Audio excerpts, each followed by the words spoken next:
Hi, my name is Daniela Font, and today I will be walking you through my electronic portfolio.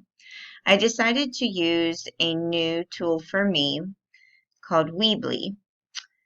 So this is my home page, and it provides a brief introduction about my portfolio, the goal of the portfolio, and talks about my prior work experience, what I currently do, what I hope to do in the future.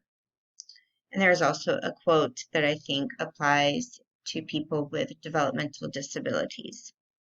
The next page in my ePortfolio is my biography, which I start with a quote again about people with disabilities. I talk about my education background, a bit more about my work experiences, and what I hope to do in the future. And I give a brief blurb about my personal life as well as a couple of pictures.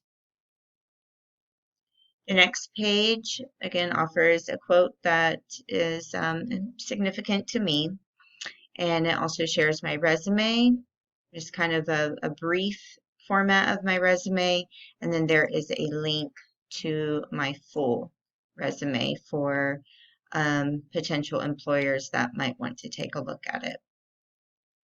And there it is. The next page in my ePortfolio offers, I chose three work samples. One is my teaching philosophy statement. Another is a recent lesson plan that I designed for future teachers of students with disabilities.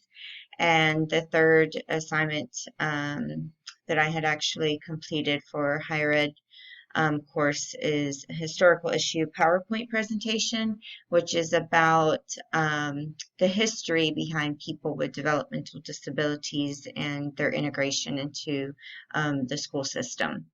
So again, there's a link to each of those three work samples. And then the last page on my ePortfolio um, takes the reader to my blog, which of course has additional work samples and contact information and further information about me. So that is it for my electronic portfolio. Thank you very much.